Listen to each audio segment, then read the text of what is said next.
Today on an all-new Dr. Phil.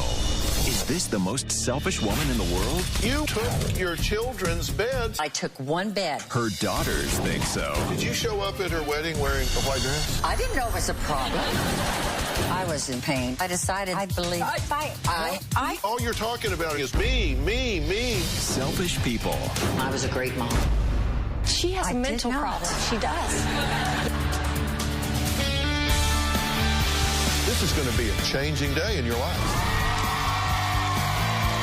Have a good show, everybody. Here we go. It matters to you. That's what I want to talk about. Are we ready in the booth? Let's do it.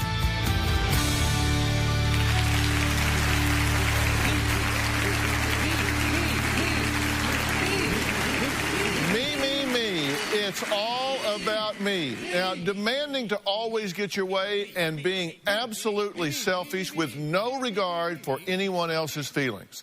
That's exactly how my first guests, Tiffany and Mindy, describe their own mother, Phyllis, actually calling her, and I quote, the most selfish person on the face of the earth. And says their entire childhood was spent dealing with her self-absorbed behavior, ultimately fracturing their relationship. Take a look. My mom has been selfish ever since I was a child. My mother is a manipulator. She's materialistic. She's unapologetic. I was very young. I'm 8. And I remember her throwing temper tantrums and saying that she was going to kill herself. And I remember kneeling down to her and saying, I love you, don't die. My mom was a bitch to me. My 16th birthday, she drops me off at my high school on the way to town, and as she's dropping me off, she says, and oh, by the way, I'm suing for divorce today. Can you just wait one more day, or did you even have to tell me? It was almost as if she had to hurt me. My mother was in the photos, my prom pictures, homecoming, but she never played a part of it. She only had time to show up to take the picture. I was a homecoming attendant my junior year. She got mad at me, took away my outfit, and she took all of the outfits in her closets and went out into the car and put it in the trunk and locked it to make sure I couldn't get another one. My mother was very greedy during the divorce. She took everything in the house. She picked the day before my graduation to come with a police officer. She took my middle sister's bed.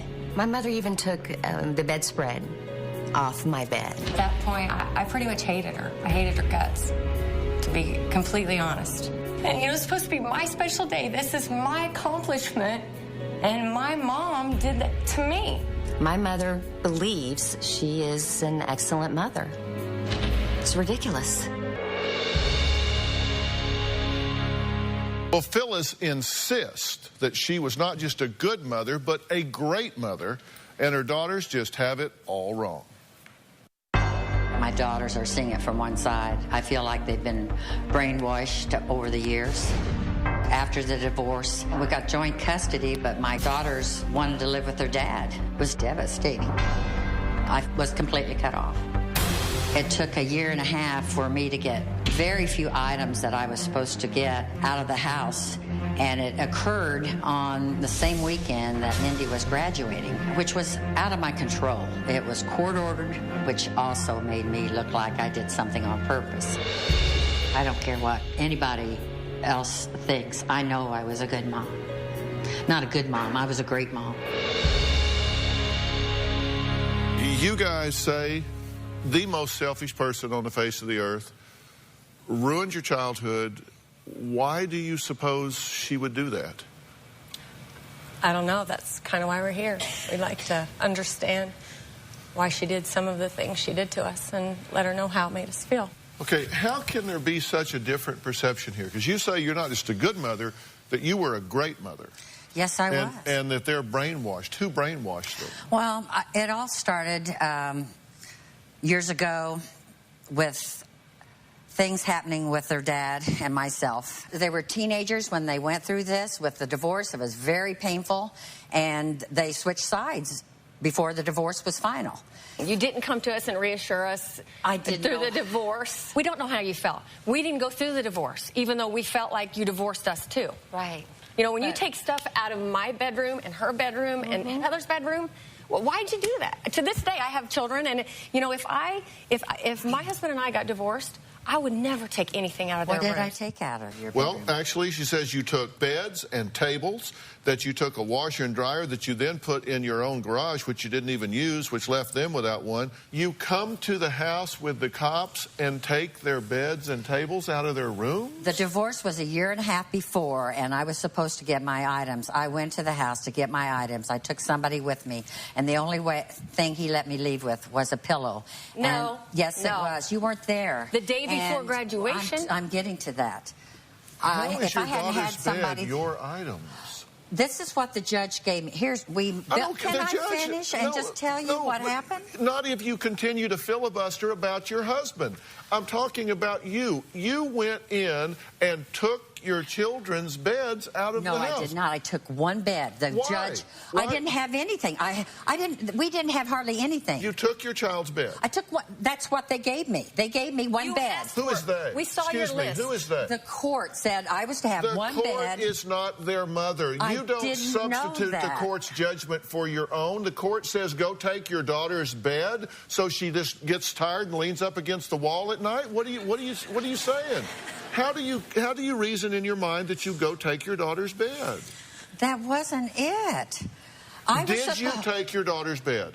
I took a bed. You took Heather's bed that was in her room that she slept they on. allowed me to take at That the you time. wrote down and asked for. But there were so many things she took, and we found later when we went to visit her other house, a lot of those were in her garage in the attic. Do you know how that hurt? The only things I took were my sewing accessories. machine No, that that I was used- my sewing machine. Yeah, I know, but I used it for 4-H. You're right, but it is you wanted yours. to finish. Please respond to why you would go in and take these items out of your own children's rooms. I took an item that I didn't know meant so much to them. I was just trying to be able to... Bed? Well, that was what the judge said I was supposed to get, and they got a lot of other items, and I didn't take all the other things. What the did we latch get, rugs Mom? I Because had. we weren't in the divorce. We didn't have anything. We'd built a new house. We just had beds, a TV, a washer and a dryer, and my sewing machine. Why would you take a washer and dryer when you have 3 teenage girls at this house? That's what the judge... I don't care what the judge said. You asked for it. You took it. You're right. I don't understand. No, I That's did not why ask I have for not it. talked to you. The That's list why I was struggled made with out this. You by the made the court. list. No, out. your It dad was did. written. It was written in your writing. I saw the list. I wanted to find it. I think the point is... I understand. It's just unbelievable that I don't deserve anything. Okay, now wait a minute. I think the point is that if a judge tells you to do something or gives you the right to do something, that as a parent you say, I may have the right to do this, but this is not in the best interest of my children. Right. So I'm not going to exercise that right. You weren't under a court order to go get Heather's bed. You had the right to take a bed, that bed. That doesn't mean that as a mother you substitute the court's judgment for your own. That's the point, that you had no empathy for the child in going and taking her bed. I was in so much pain. I didn't realize some of the things that I could have done differently. Well, then this should be a bright light day, because I want you to realize it today. I'm just trying to get you to acknowledge what they say they need. They've asked me for that help in this, and that's what I intend to do. We're going to take a break. Next, Tiffany and Mindy say their mother has continued her selfish behavior. She says it was all because she was in the crisis of a divorce. They say she's not there now, but yet she continues that behavior into their adult lives, even going as far as competing to be the center of attention at Mindy's wedding. We'll be right back.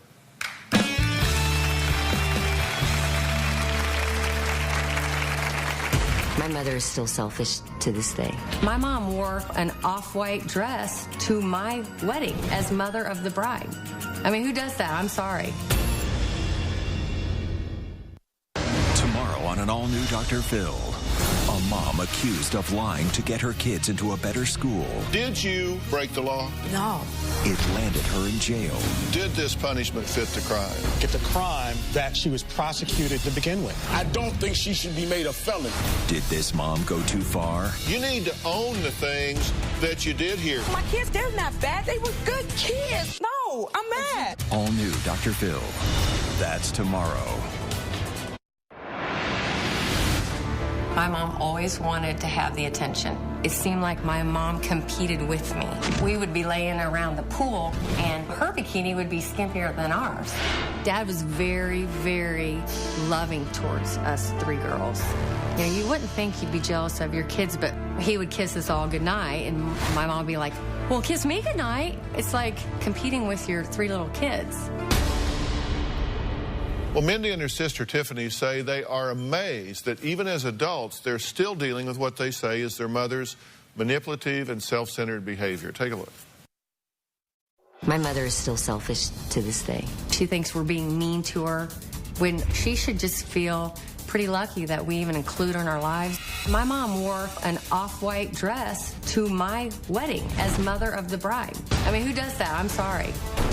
My mother calls me only when she needs something. Recently, I owed her $11. When I was writing out the check, she said, I wouldn't ask for it if I didn't need it. That's when I came unglued. I actually said to her, well, if you are hurting that bad for $11, why don't you sell that BMW you have? My mother told me that she wrote us letters explaining why she left us and her side of the divorce. I will not receive this letter until she dies. I'm going to burn it. I'm not going to read it. That is so selfish. That's her way of getting the last word. Did you show up at her wedding wearing a white dress? Off-white. I didn't know it was a problem. You're up on all the other kind of etiquette, No, I did Mom. not know. And I thought you knew what I was wearing. No? I did not know that was Even I know that's a cardinal well, I'm rule sorry. that the bride wears white, nobody else. Well, I didn't know that off-white was considered white. I Mom, did not want to hurt you. There's the picture. I was never mean to you on purpose. Never, maybe ever you was didn't I. intend to be mean. No, I wasn't.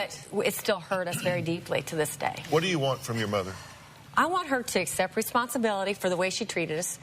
I want to understand it a little more. I mean, didn't you think about, like, homecoming, when you took the dress the night before because I was getting home late from my cousin's house, and you took them all out and put them in the trunk of your car? I did not do that. You did I would not keep your dress that you were going to wear away from you. You are lying. I was always there to do your hair.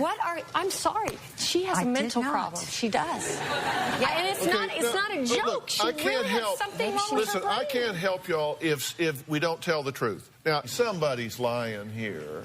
Did this happen or not? I swear to God. See, it's no matter what. Mom, are you serious? I'm serious. You have a problem. I lived it. It broke my heart. I talked about it for 28 years with my family. Are you serious? I didn't do anything on purpose to hurt you girls. Never. I was always But did you accidentally lock it in the trunk? I mean, not knowing how... That's not even. Mom, that's not even possible. It's all or none. It either happened or it didn't. This is why we have trouble getting along to this day. I've tried to talk to him about different things. But see, this is why we're here, because we need a mediator, because you would run off or throw a temper tantrum. But we have to deal with the truth here. We have to deal with the truth here. I can't make this up. I know. I believe that you believe that. No, but it happened. And y'all say that she's not involved with your children, but she shows up for the photo ops. Yes. What do you mean? Well, over the years, I remember Mindy being the mother to me. My mom wasn't there. She was there. You were there to show up, 20 minutes before I left? No, you didn't. You girls did not even come visit me, and you were supposed to come visit me, and nobody made you visit. Because the judge ordered it, Mom? How old was I? I'm serious. Well, if that's what it takes to get communication. I did not have... I told the judge that... if he did not give us to our dad, we would run away. Because I hated her, I didn't want to be around her. Well, he asked, what kind of visitation rights do you think you should have? And I said, I don't care if I ever see her again. Well, my sisters were younger, and they are like, maybe every 2 weeks or something. I think they just felt sorry for Mom. She would call in 2 weeks, and they didn't want to go. She goes, well, the judge ordered it. Not, I love you, not, I miss you, please come see me. Even our dad would say, you should go. She is your mother. I why would you tell us that he needs to... You didn't bring us up, Mom. I brought you up. You did not raise us. I did. No, you did not. I took care of you, Mom. Maybe when we were really... All right, hold on. We have to take a break. We'll be right back. More of this when we return. I'm 38 years old. Constantly feel like I'm 11 around her because I have to be concerned with her feelings. I have to hold her hand. I have to sit by her. It's exhausting. I don't want to do it anymore. I am very worried about my mother, especially when she dies. I'm afraid no one's going to show up at her funeral. I'm worried about what to say. I don't want to hate her. I don't want to be mean to her. I just can't help it. That's a reality, true? Right. Yes, you it just is. don't know what you would say about your mother. And that's very sad. And I remember asking Tiffany years ago, I said, you know, I couldn't understand why she didn't want to pick me, you know, to live with me. And she said, Mom, we had that new house, we had our friends, and I wanted to be with my sisters. I mean, that's what she told me. I'm 11 years old, I know, Mom. so you don't know what's going on. I didn't understand what was going on with the divorce. I know it. That's why I wanted But you still girls bring to this get up to this counseling. day and make me feel horrible and make me feel That was sorry not for my you. intention whatsoever. I'm the one that has to protect you and be worried about your feelings. You have to It's stop exhausting. and think. You have to stop and think about how much you love your children. You're right. And that's how much I love you. No. It is. It's not the same. You love yourself more, Mom. No, I don't. You've Do you- only let me ask you considered your something. feelings. Do you notice even now when you started saying that, she leans over into her space. She's protecting her Right. from you. Because you her- immediately, look, I mean, you're almost in her chair. Right, I No, know it's okay. It's okay. I'm not criticizing you for it. I'm just saying that's how it is. Okay, let me ask you something.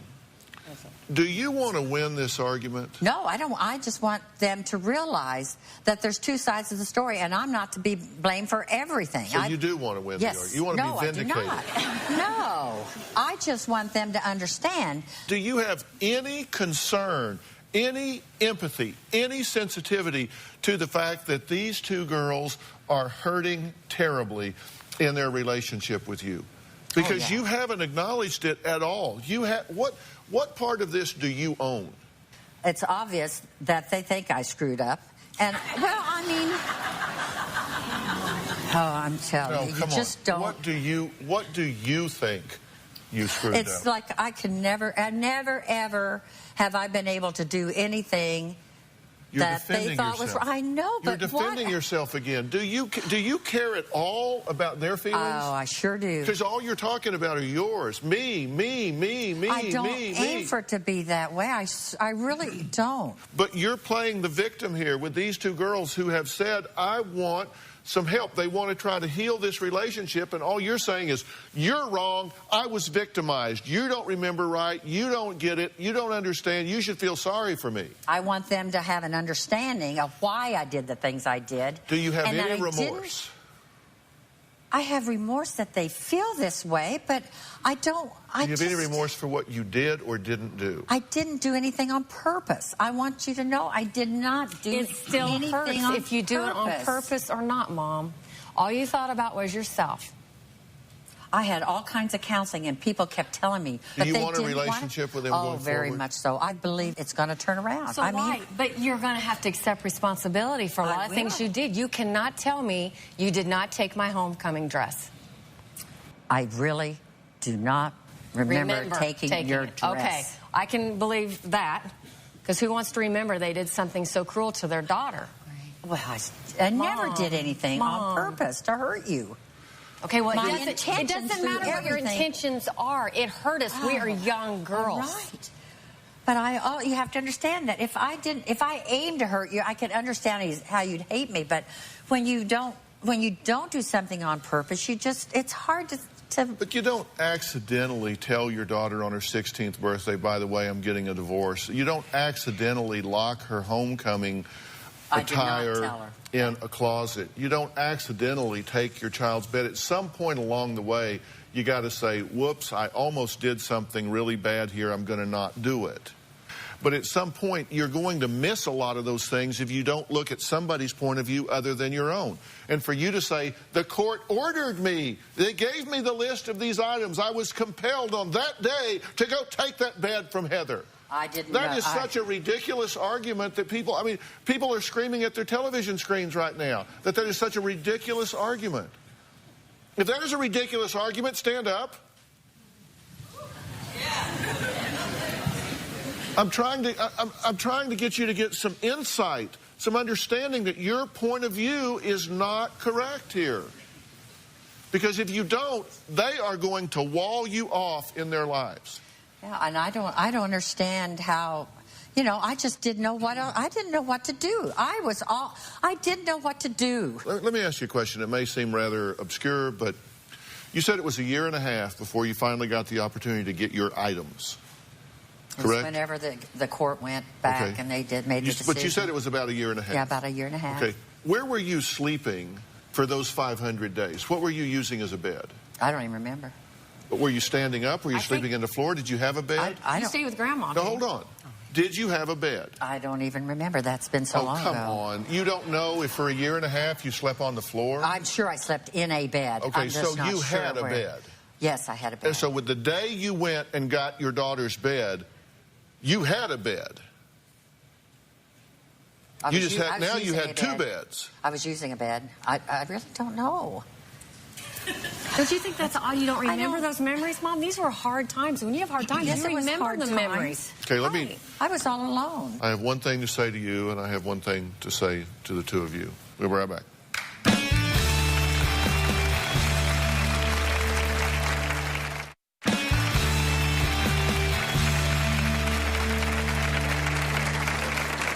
If you want a relationship with them for the remaining time in your life, you're going to have to stop defending yourself.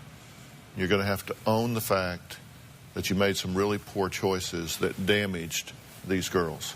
You're going to have to apologize to them, and you're going to have to mean it. And I don't think you're capable of doing that right now. I don't think you're capable of doing it because I think right now you still feel the need to defend yourself. And I'm happy to get you some help to get to that point if you want it and need it.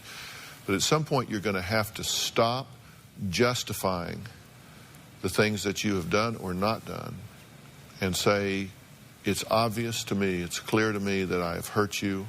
There is no justification for it, and for that I am truly sorry, and I'm going to do the best I can to redefine this relationship going forward. I never intended to hurt you guys. Okay, you're justifying again. I don't know. I don't know. I just said you don't know how. That's right. I don't know how to comfort them because I was never comforted. I understand. That's why I say you're not capable of this right now. Right. You're not capable of this right now because what you need to do, the maternal instinct in you would come out and say, I'm so terribly sorry. Well, I am terribly sorry. I am terribly sorry. I've tried different times to talk to you girls, and you just didn't want to talk. Now you're criticizing them. Oh, I don't aim to Okay, stop. Listen, okay, stop for a second. Stop for a second. I don't want you talking to them right now. Okay. Just hear me. You can't open your mouth without justifying and criticizing. And that's not going to do anything but do more damage to these girls right here. Now, let me say to you, she can't give you what she doesn't have. Mm-hmm. And in my opinion, she does not have the ability, the capacity to step out of herself and take your point of view and realize what you want her to say is, Mindy, Tiffany, Heather, I really, really hurt you. Yeah. Mm-hmm. And I am so sorry that I did. It's clear that I've damaged you. And for that, I apologize. There's no justification for a mother to do the things that I did. And then she would say, I am so very proud of the women you have become. And please forgive me and let me earn your trust going forward. What would it mean for you to hear that from her sincerely and her mean it and understand it? we could begin to forgive and heal. And what I hope you do is that you choose to forgive anyway. Because as long as you have this bitterness and hatred, it colors every aspect of your life. Right. And if she ever comes around, then from that point of forgiveness, then you can begin one step at a time, 1 inch at a time, to let her back in to that space. But you've got to set yourself free in the meantime. And she can't get, and there's nothing I can say to her that's going to bring her to that point today. I want my daughters to know that I was there for them, and I still am. Okay, but you weren't there for them. You just said that you were. You're not acknowledging that you were not. You're not ready to do that. They don't see that I was there. They don't see it. I was there. I was there. I was there. I protected them. I was there. I was always there. I did everything around them and my husband. Okay, well, based on results, they don't see it that way. Maybe early in the years. Maybe. And then it was like y'all are going to talk about this some more. I'm taking this as far as we're going to go with it today. And I'll continue to help with this. I will get her help with this. Please. But y'all watch this show. Sit down and watch this show. TiVo it. Watch it 10 times. Hear what I've said. You can fast forward through parts of it. Both of you. Okay, I am going to talk to another guest that says everything does need to revolve around her. Maybe she's a young version of what they say Phyllis is. And she says, hey, if people don't like it, they can hit the road. Looking real forward to talking to her. We'll be right back.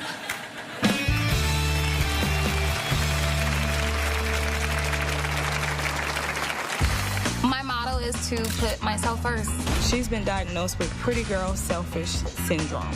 I think I'm amazing. I feel like I am the perfect Shauna. I think Dr. Phill will understand me.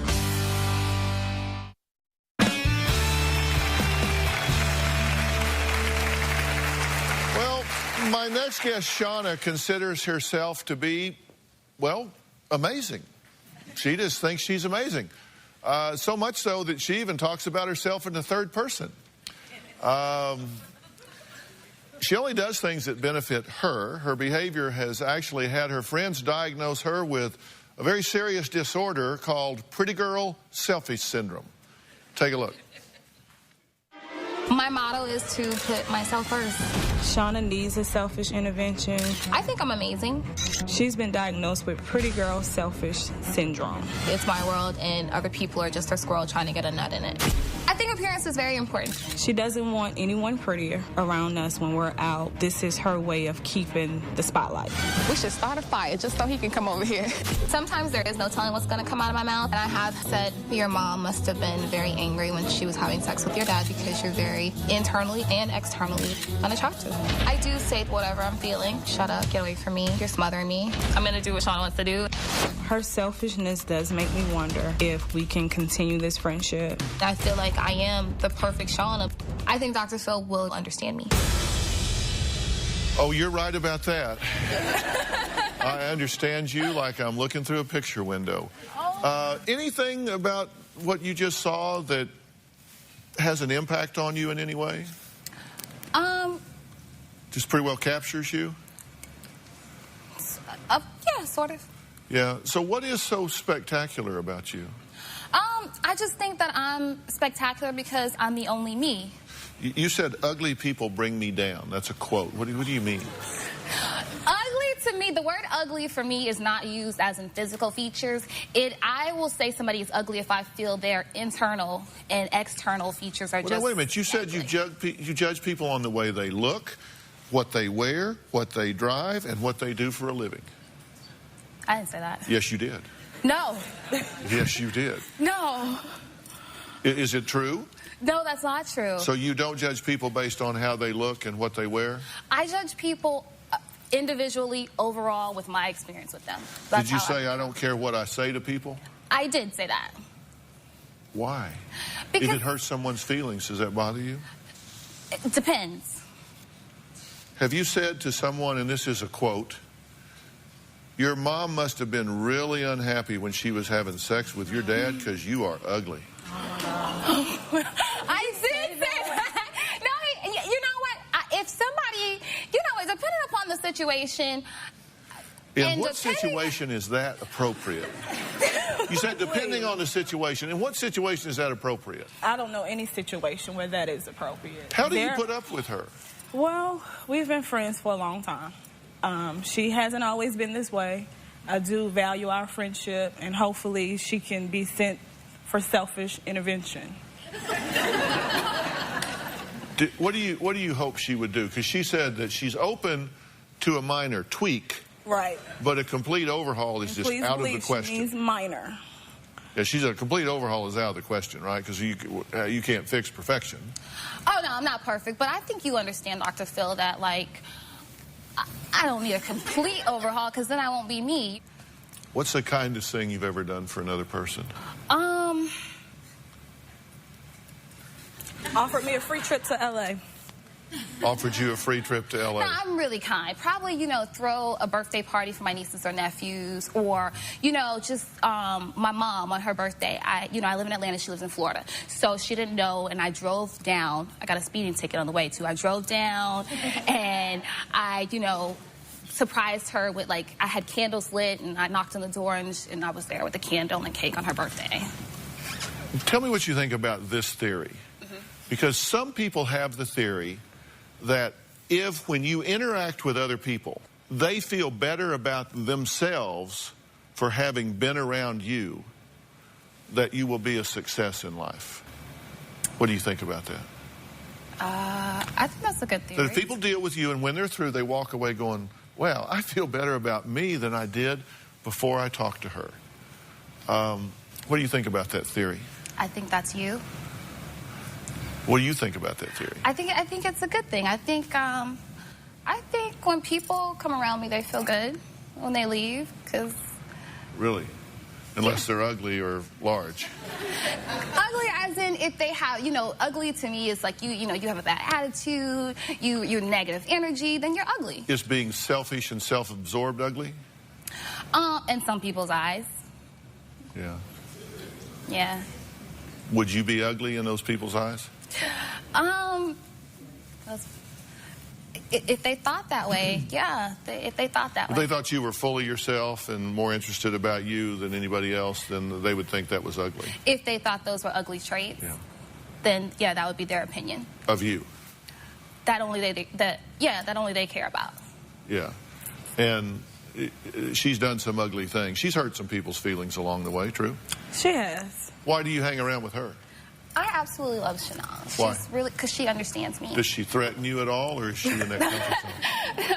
No, she don't act like Ike. We don't have an Ike and Tina type of relationship. We cool. We're real cool. She have our understands moments. me. Yeah, we do have our moments. We do. But she doesn't threaten you. You in terms of, you don't find her threatening to be seen with.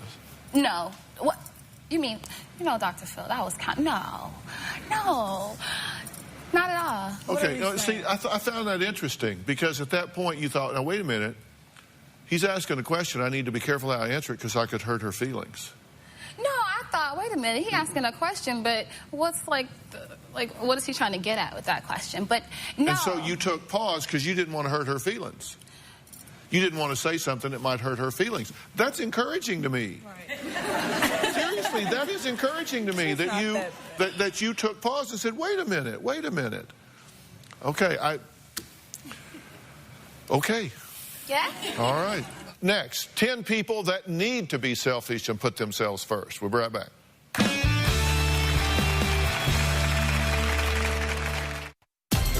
Hi, Dr. Phill. My name is Rachel, and I am on day 70 of the 17-day diet. I just am so happy with the results that it's kept me motivated to just keep going. I lost 30 pounds, and I'm feeling better than ever. Hey, Dr. Phill, it's Nikki. I'm on cycle 4 of the 17-day diet. I've lost 14 pounds and 8.5 inches off my body. Thanks to the 17-day diet, I now run every day. My name is Percy Smith. I've lost 15 pounds and 4 inches in my waist. I feel great. I feel alive. I feel like I can just do anything I want. It has changed my life, and that 17-day diet is the best thing that's happened for me. Now, we've had a lot of fun with this because there's really new research that says that you can lose weight fast. It creates a lot of motivation, and if you do it with the right foods, it will be healthy. And this diet consists of 4 cycles, so you don't ever plateau out and you don't ever get bored. And Amanda and Becky just finished their 2nd cycle. So you guys are doing well, right? Oh, great. All right, so Amanda, how's it going? It's great. I feel better about myself. My confidence is like really high. My fat girl syndrome is like right there. It's way better. All right. Well, in just over 1 month, Amanda has lost 18 pounds and 12 inches.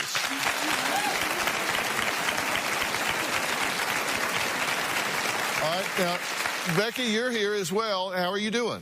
I can't thank you enough, first of all, for choosing me for this. I am a completely different person than I was before this. What's I can changed? breathe. I can breathe. You know what's really interesting is that I can buckle my seatbelt in the car, and it doesn't choke my neck. Yeah. In just over a month, Becky has lost 27.4 pounds and 21 inches. Now,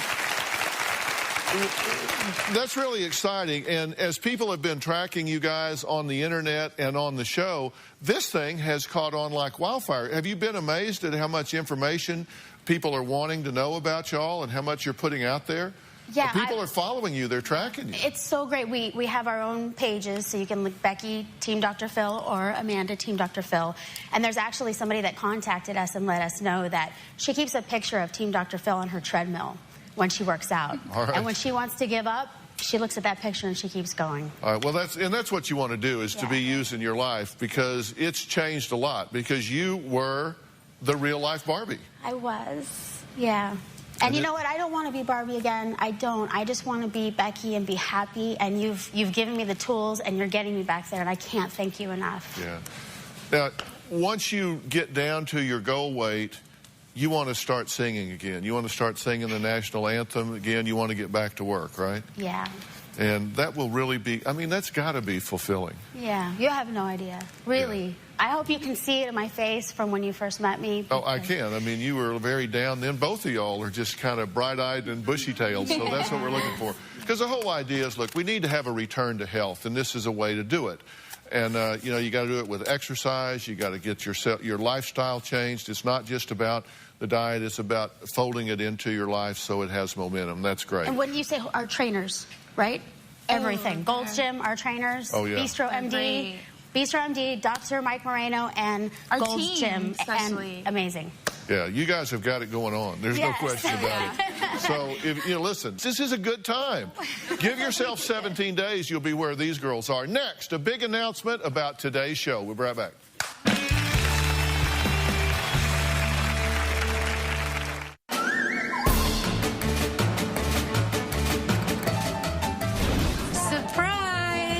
The TV. This is a special present from Dr. Phill and Robin. Well, guess what? There's another surprise. Watch up there.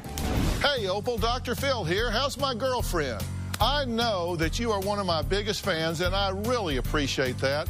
So everyone here on the staff of the Dr. Phill Show, and me, of course, would like to wish you a happy 110th birthday. 110. Got that right. I hope you enjoy your present, and I look forward to seeing you soon. Happy birthday, Opal. We love you. Amen. Thank you. You get to keep the TV. I like it. Thank you, Dr. Phill, for the beautiful party today. I enjoyed it. I'll be speechless for the next 6 weeks.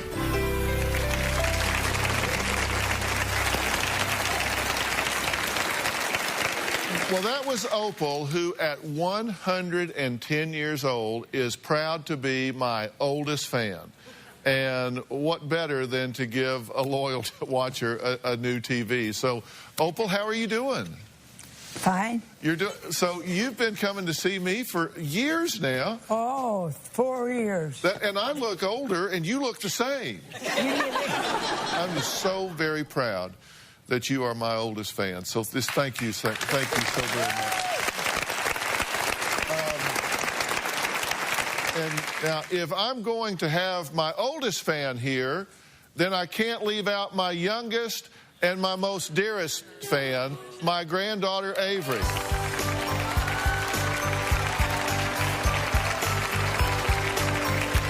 My goodness. Come Say here. Can hi, you come Grandpa. see me? Can you come see me for a minute? Oh. Hey, what's up? Boop. Is she the cutest thing you have ever seen in your life? Can you say hi? Say hi.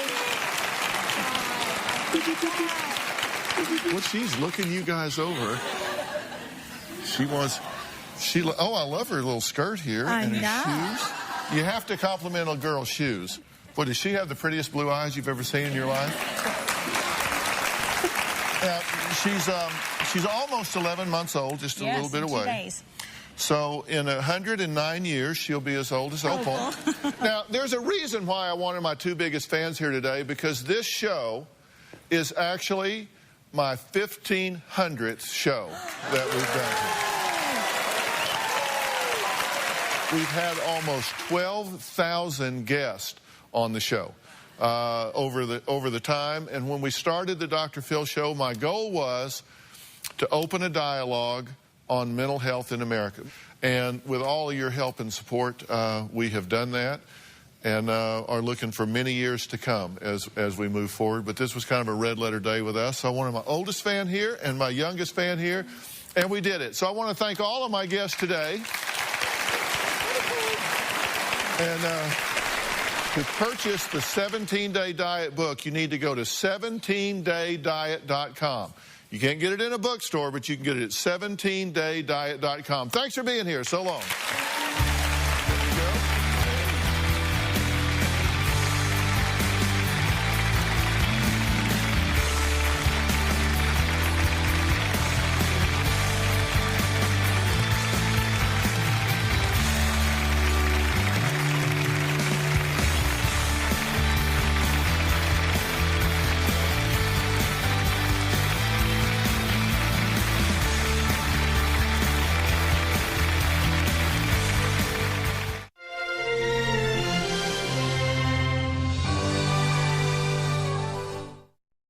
Today on Dr. Phill. She's searching for her biological mom. One of the things you found were mugshots, right? Now they'll be reunited. I lived underneath the George Washington Bridge. How did you reason through leaving your daughter with a sexually abusive man? And for the first time, she'll meet her half-sister. I am so sorry. You're not buying all of this, are you? No, I'm not. My mother is two-faced. Oh, my God. Why am I here? I find it shocking that you are indignant these girls have issues with you.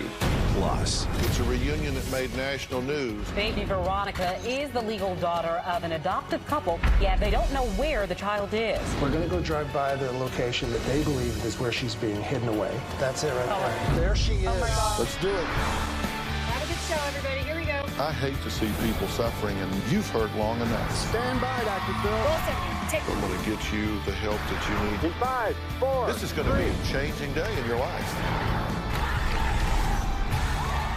Go, Dr. Phill.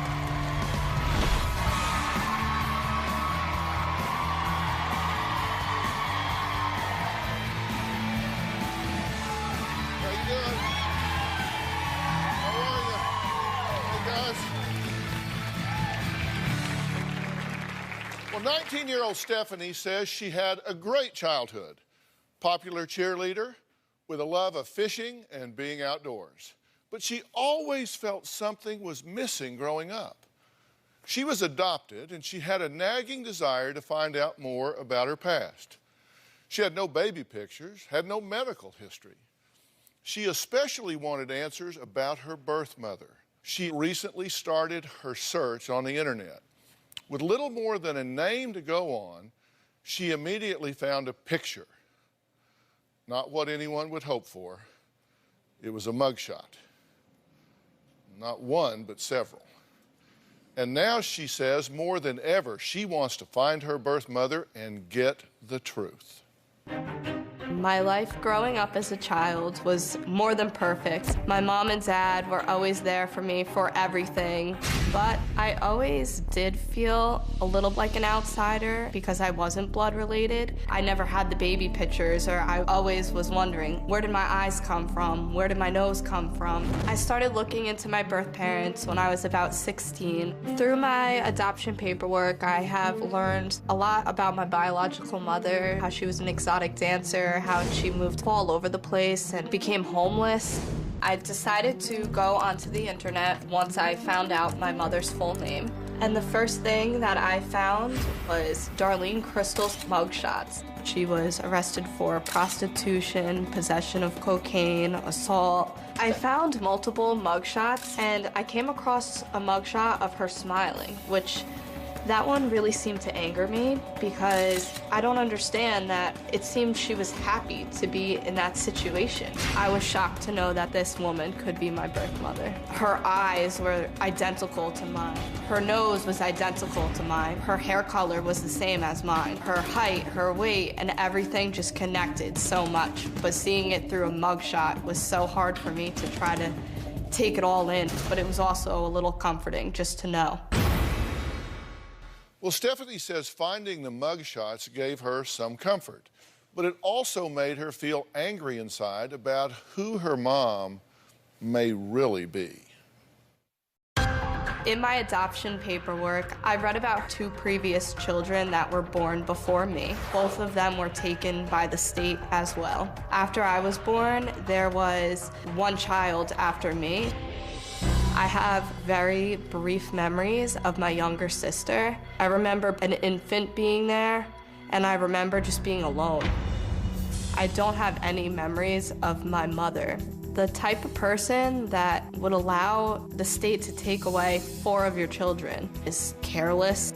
She was just someone that was just carrying children and just giving them out there. She had no respect for herself. She had no care about any of her children. That carrying a child for 9 months meant nothing to her. This woman is biologically my mother, but she's absolutely not someone I would even call a mother. Well, a few weeks ago, Stephanie got serious about this, and when you get serious about finding somebody, you reach out to the locator, Troy Dunn. So please welcome Troy Dunn.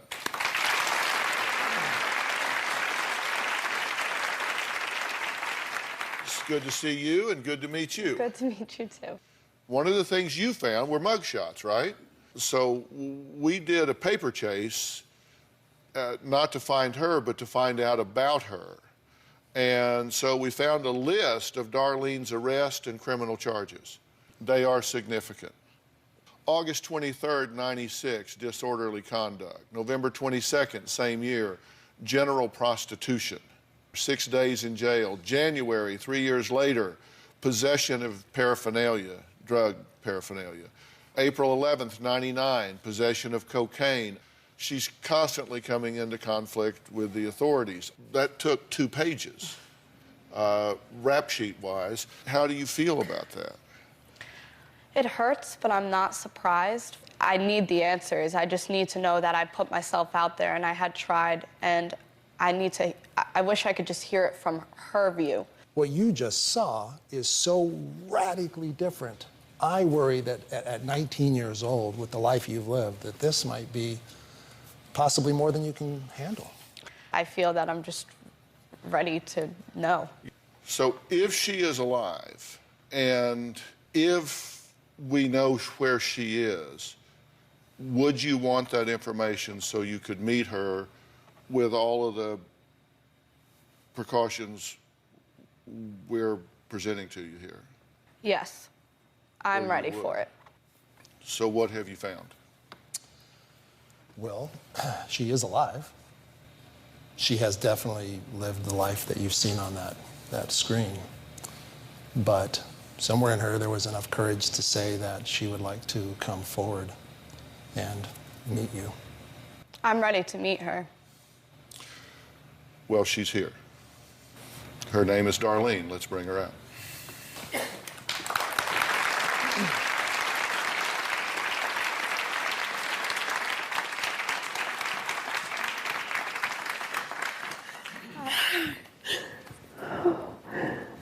Wait forever. You're beautiful. Thank you, Troy. Darlene, how are you? Have a seat right over here. You can take my chair for now. You two sit down.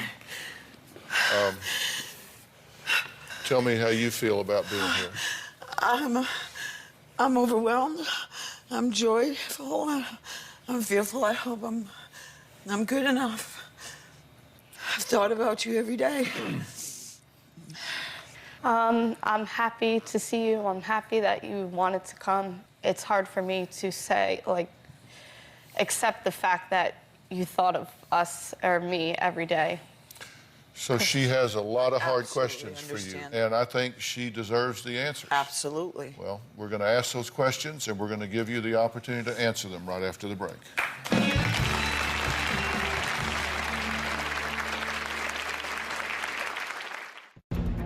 When I heard that my daughter Stephanie was looking for me, my first reaction was just joy, and then came the fear. What would she think of me? Am I going to be good enough? I lived underneath the George Washington Bridge. If I had taken Stephanie to be where I was living, they would have certainly raped and murdered her, not necessarily in that order. If I find my biological mother, I know I wouldn't be welcoming her with open arms because she just gave up on us. Deep down, I don't think that she's gonna care to come forward because it seems that she has a history of not caring about any of her children. Well, despite Stephanie's prediction, her birth mother did come forward and actually surprised Stephanie on our stage just a few moments ago. So let's listen to this tape first, then we'll talk. When I heard that my daughter Stephanie was looking for me, my first reaction was disbelief and just joy, and then came the fear. What would she think of me? Am I going to be good enough? Growing up, physical and sexual abuse occurred on a continual basis. I was about 16 when I became permanently homeless. I lived underneath the George Washington Bridge. Winter times were brutal. You get so dehydrated, you're taking snow, dirty, nasty snow, and you're eating it. While I was homeless, I met this man, and he offered to take me into his home, not realizing, of course, that I was already pregnant. And later on, when we developed a relationship, we were both really believing at first that indeed he was the father of Stephanie. The man treated Stephanie like a complete princess, but he became physically and sexually very abusive toward me. One time I threatened to leave, and then the man tied me up for 3 days and tortured me by putting cigarettes out on my body. I had to get out of that situation. After I left this man and Stephanie, unfortunately, I had to leave her behind. Back to panhandling. If I had taken Stephanie to be where I was living in my little cardboard box, they would have certainly raped and murdered her, not necessarily in that order. And then one day, I got enough change together to take the bus over to where she was staying, and she was gone. Stephanie was 1.5 years old the last time I have seen her. This man was abusing you. Yes. Sexually and physically and all after he took you in from being homeless.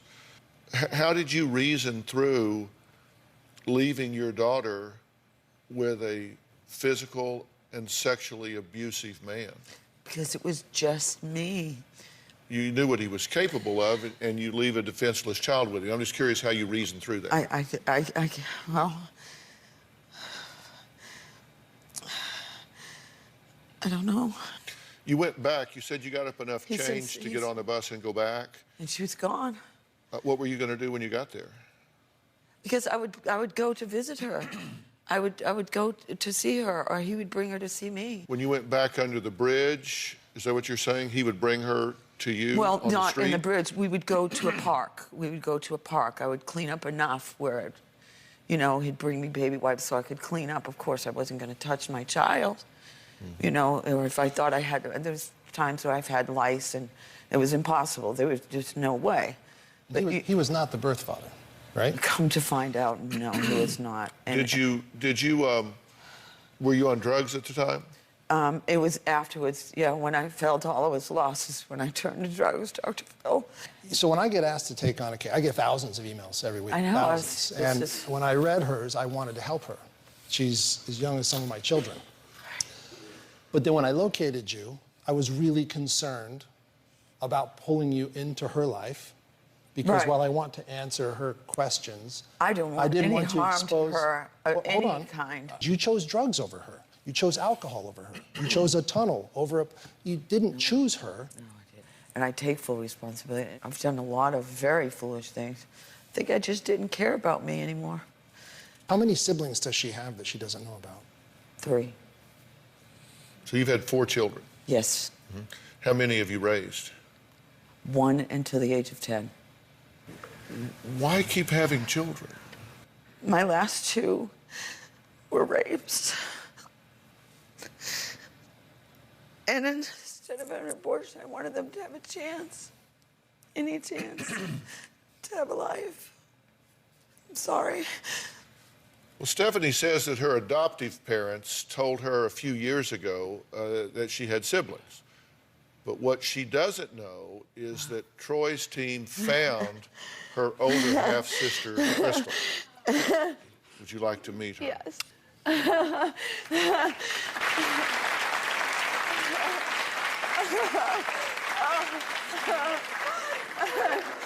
I can see they look so much alike. Lisa, thank you. Oh, thank you. It's so good to meet you. Have a seat right here if you would. Well, next, Stephanie says that she has had a great childhood and is happy that she was adopted, that she got out, that it was the right thing for her. But what happened to her sister? Was she just as lucky? We're going to find out after the break.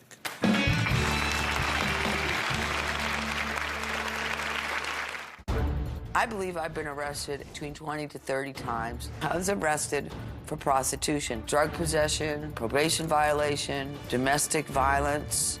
I've had 2 DUIs. I ended up actually doing a year in a woman's prison because I violated probation. Come on vacation, end up on probation, come back on violation. That's the motto in Florida. I don't resent the fact that my biological mother gave me and my siblings up. If anything, I would thank her for it. State taking us away was a blessing in disguise. I got into cheerleading, I played field hockey, I did soccer, I did every sport I possibly could do because I made it and because I'm a much better person without living with her. Unfortunately, Stephanie's sister, Crystal, was not so lucky. While I was living with my mother, I saw mostly her back walking out the door, the smell of alcohol on her breath. I also remember playing dress up with her stripper clothes and coming across a bag of a powdered white substance in one of her shoes. I believe the state came and took me away because of the neglect. Being in foster care was terrifying. I did have a foster mother who did sexually abuse me. She had touched me and she had made me perform sexual acts on her. One time I had an accident on myself and she made me eat my feces. They placed me in foster home after foster home until no more foster parents wanted me anymore. I ended up being involved in abusive relationships and meeting men that would force me into prostitution. And I was dancing and doing drugs. I got pregnant at 17. I was forced to give my oldest child up for adoption. I was almost 20 years old when I got pregnant again with my second child. I felt ashamed for allowing myself to follow the footsteps of a horrible past. I do blame my mother because what I went through as a child played a humongous part of my life. I am so sorry. I am so incredibly sorry. You're not buying all of this, are you? Well, I didn't know. No, I'm not. I never have. Okay, tell me about that. There's been nothing but broken promises. I feel like my mother is two-faced. She'll pretend she'll love me in front of people, but she really doesn't. Because any mother who loves somebody, will take the effort to look for their child and to be there.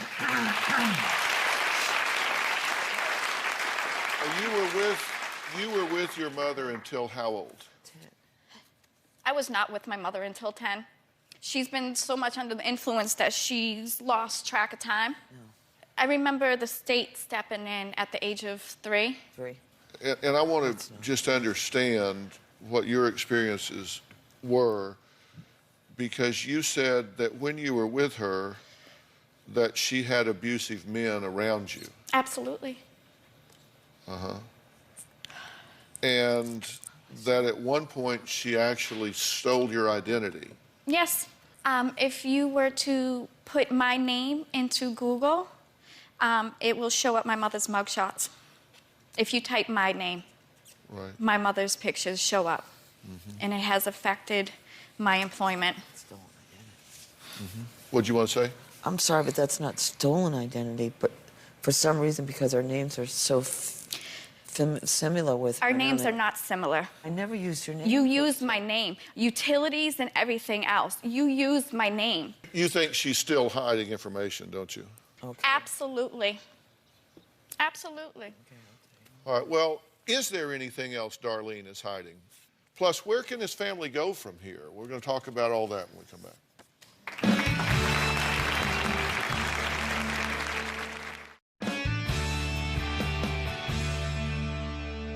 You have a very poignant question. Very simply, if you love me so much, if you were so troubled, if you were so pained, why did you never look for me? Yes. That's her question to you. All hope for me as being your mother was made perfectly clear to me at 10, and you were till 10. And they absolutely told me under no circumstances that I was to even try to contact you, to try to find you. And at that point I thought, you know what? These children are better off without me. Let them have a life. I wish you could have came to me. Would have ever been a time, even without all of this, No. that you have never. I always felt that there was Look some at the sort state of wall. mind that you're in. Look at the state of mind that you've been in. How can anybody, I can't even get a word in. I can't even say, I love you, Mom, because you're all over the place. And every time you call me, you're under the influence of something, whether it's pills or alcohol, and don't sit here and lie. Enough with the lies. All right. You need to be real with yourself. All right. I've just started working on, I have bipolar. No, that's not an excuse. And you so find an I am excuse on for medication. everything. I'm not trying to make an You excuse. make an I'm giving you excuse for facts. everything. I'm trying to For give her facts. everything. It's time to stop talking and start listening. It's time to help yourself. I don't have any hope. There is no hope. There is hope. We're sitting here. There's hope. We're sitting here. There is plenty of hope. And you should have had hope from the moment that I contacted you. And the day that I met you, it was around Christmas. You came up. And you came up under the influence. And that's the same way how I remember it as a child. What mother does that? You did not try hard enough. There's no thing in trying when you're a mother. You do it. I'm confused. I'm kind of ashamed to even mention that you are my mother, but you are my mother. Just because of the hurt that I've had. Oh, but let me my ask you God. something. Let me ask you something. Oh, my Honestly, God. Why am I when, here? When you're living... Why didn't you just come with that's her? How Why you am feel? I even here? There's the abandonment again. Well, that's what I'm saying. You just said that you have no use for me, I never Crystal. said I didn't have any use for That's you. how I'm taking it. That's how I'm feeling That's right how now. you're taking it. But let me ask you That's this. what I heard. Let me ask you this. You said, I'm 7 not your years mother. ago, I'm not 7 no years good ago for you. when I met you, was I homeless? Yes. Okay, and where were you living? In Florida, and I asked you to come with us. Really? At this point in time, I'm your daughter. I'm homeless. I would You have put chose her your anywhere. ex-husband I over couldn't me. find her. She dipped on me. I could not find her. That's a lie. I've had the same number for several years, Dr. Phill. No, that's not true, Crystal Marie. Okay. I have records. I have books. Well, I've written everything okay, down. listen. All right, bottom line is I'm been working on getting help, Dr. Phill, and I need a lot more. I'm looking to you. Just gonna put my feet up here. Just. I didn't know I How was are here you to be doing? the I'm sorry, but this jackass, needs per to. se. You say I you didn't am. know you were here to be the jackass? But I am. Well, if you're a jackass, it was before you got here, right? Oh, I'm even more. I'm a bigger one now.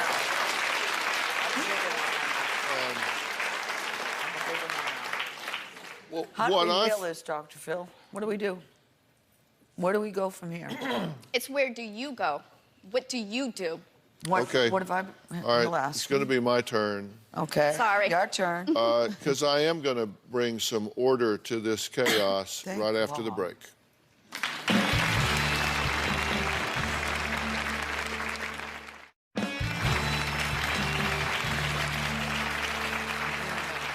Well, it's been said that time heals all wounds, but my guests today are kind of saying, not so much in this case. Stephanie and Crystal say they have a lot of questions, some anger, some mixed emotions towards their birth mother. I'm just going to tell y'all what I think in kind of serial fashion here. Yes. Not only... I don't know what that is. Did you want to talk? No. Bad habit. You know, I'm really glad that you're here. Apparently you do want to talk. Go ahead. No, go ahead. My turn? Always is, Dr. Phill. Seriously, I'm hard to shock because I've seen it all. But are you not wanting to listen to me? Oh, I'm listening. Because I'm happy to excuse you if you don't want to be here. I'm listening. Because you know, you can pout on your own time or you can listen to me because I'm trying to give you some help. Okay? I find it shocking that you are indignant that one or both of these girls have issues with you. Rather than getting offended by that, I would think you would be saying, man, I just want to see if there's some way that we can start with a truth-based foundation and move even an inch at a time going forward. My advice to you that right now is that you only have a relationship and interaction with your mother through a professional relationship, through a professional intermediary. Right now, I would not invite your mother into your active life. You don't owe that to her. It is a gift of access should you give it, and I would make it very, very constrained and very controlled and only under professional supervision at this point. Everything I just said to her, I say to you as well. You have a lot of unfinished emotional business with this woman.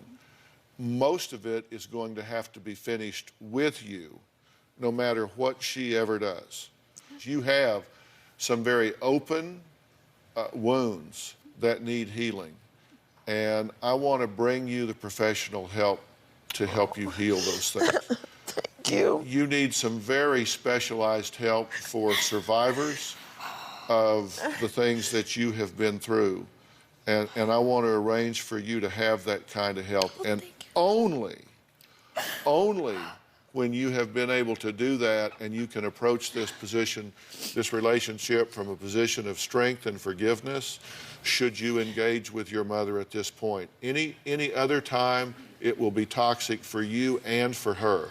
Can we do that? Absolutely. I hope you support that as well, and I wish you well. You say you've got a great facility and you're working through it, and stay with that, and hopefully this can grow step at a time and within strong, strong boundaries. Fair enough? Yes. All right, coming up, it's a reunion that made national news, and we've been following it exclusively. For the first time, baby Veronica's parents are speaking out publicly since regaining custody of their daughter. We'll be right back.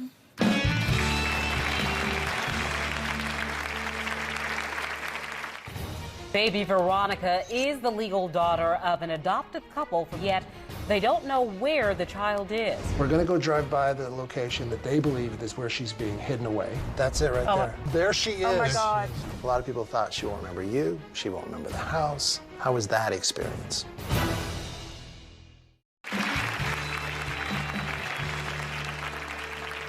Well, reunions aren't always easy, as we have often seen. But today, Troy Dunn is joining me with the latest news in the custody battle over baby Veronica. Now, Matt and Melanie's story captured the nation when their 2-year-old adoptive daughter, Veronica, whom they raised from birth, was ordered to be handed over to her birth father due to a little-known law called the Indian Child Welfare Act. I sat down with him a year ago, so here's what happened. Veronica's our daughter. And she'll always be our daughter. When we found out that Veronica's birth father was filing for custody, we were shocked. Cherokee Nation came to court to represent the birth father. After months of appeals and requests for emergency stays, the judge ruled in favor of the biological father and the Cherokee Nation, saying that the Capobiancos had to hand Veronica over to her biological father. How did you explain this to her? What did you say? How do you explain to a 2-year-old that you might not ever see them again? As much as we wanted to run, we just tried to do the right things. The tribe has an interest in protecting its children. This child is more Hispanic than Indian, more white than Indian. It's about this father was a citizen of the government. Are you suggesting this child was stolen? Did these parents ever pick up the phone at the time of adoption, call this father, send him an email, send him a text in this modern age of communication? No. I'll tell you what I hear you saying is what's best for the tribe and not what's best for the child. He has the right to say whether or not he wants to be a father, and he didn't get asked that question. Father is not just a noun, it's a verb. And if he says, I give you exclusive custody, then you can't then second guess what's being said. His consent was not obtained as the law requires, and it was that simple. I believe you'll have her back? If the Supreme Court takes our case, I think we have a good chance. Well, Matt and Melanie got their wish not long after appearing on our show, but things didn't turn out to be as easy as they had hoped. Take a look. Big news coming out of Washington, D.C. today, where the Supreme Court has overturned the use of the Indian Child Welfare Act in the baby Veronica case. Obviously, we're very happy with the ruling that came down today. This time, and for the first time, the adoptive couple wins. Baby Veronica is the legal daughter of an adoptive couple from James Island, yet they don't know where the child is. Dustin Brown was supposed to appear in court. Well, Dustin Brown never showed up. This is my family, and I protect them. Apparently, some people can just circumvent the law. We followed the law all along. We handed her over. It killed us to do it. I have absolutely no doubt if we didn't hand our daughter over, we would have both been arrested. No doubt. So what happens next? If they're not going to bring our daughter to us, we're going to go to Oklahoma to get our daughter. We're going to go drive by the location that somebody has tipped you that they believe is where she's being hidden away. It's not her home. Take a left where that white gate is. That's it right there. Oh, they're out there. There she is. Oh my God. There she is. You got. She's right there in front of the house. She is. I just saw her. And that's it. She's gone. It's okay, baby. I'm glad she's fine, and I'm just glad we know where she is. Well, desperate and unable to be with their daughter, Matt and Melanie were running out of options. So Troy reached out to Veronica's birth mother in hopes she could convince Dustin to return Veronica. Well, she spoke exclusively to us. Here's what she had to say. How long did you date Dustin? We dated off and on for a few years. After I found out that I was pregnant, he got real distant. The story that it seems to be circulating is that he denies that he ever told you that he didn't want to have anything to do with Veronica while you were still pregnant. 6 months into my pregnancy, I texted him and I asked him, was he wanting to be in her life? And whenever I got a text back, he let me know that he wanted to sign his rights away. and that he had spoken to his family, and they had all agreed that it would be best for him if that's what he did. And you saved that text? Yes. It broke my heart. I had no idea on how to handle that or how to take it, and it pretty much just broke me. Why did you choose Matt and Melanie to be the parents of your daughter? They were just so awesome and very, very warm and down to earth. Neither one of them ever felt pushy at all. They made sure that I knew that I would be there right along with her. Whenever she first walked, everything. They let me know that I would not miss a beat. Up until Dustin took her, you had had regular contact with your daughter? Yes, I was able to contact her whenever I wanted to. So when Matt and Melanie were cut off from contact with Veronica, you were too? Yes, that's really painful. When you were told that Dustin had successfully pulled her from the home of Matt and Melanie, did that make sense to you? No. He is not the one who was there for her. How does everybody know that he is not gonna walk away like he did whenever I was pregnant? I don't trust that. I can't trust him to be there for her when she's gonna need him. What would you like to say to Dustin right now? I would just love for him to hand her over to them and let her live the normal, happy life that I chose for her, that I had to choose for her. Well, Troy, you have been working on this for a long time, and we've been obviously taping things as we went along. So give us the update. What's happening now? What's going on now? Where is she? Veronica is at home with Matt and Melanie, and I'll tell you, Dr. Phill, this is probably going to go down in the history books as the most contested adoption in the history of America. And not everybody feels the way this audience just did as they clapped. There are a large group of people out there who would have applauded had I said she was kept by her birth father, Dustin Brown. But I think what people need to understand that isn't getting told, and this is the first place it's been said, those two families are in constant communication now. And the fact is that Veronica will be raised by all the people who love her. We're going to have an exclusive interview with her parents and hear more about this plan and how it's going when we come back. Finally, after much of searching, legal battles, and mediation, Veronica was returned to her adoptive parents, Matt and Melanie. Now, for the first time, speaking exclusively to us, we'll hear how Veronica is adjusting to her new old life. Hey. Hello. Good to see you. Absolutely. How did it feel finally to actually hold Veronica? Incredible. And we were kind of going in gentle, and we didn't want to be too forward or overwhelming for her, so it was a very gradual process. A lot of people thought she won't remember you, she won't remember the house. How was that experience? She remembered a lot of things that, I mean, we knew she was going to remember a lot, but some of the detail that she remembered was just insane. Yeah, but we're just trying to get back to normal. Everybody wanted to know if there was any communication between her adoptive parents and her biological parents in her life. Yeah, there is. There absolutely is. It's been positive, and we're feeling really good about it. So for people who were worried that Veronica was having to be pulled into one family and away from another, that's not turned out to be true. No.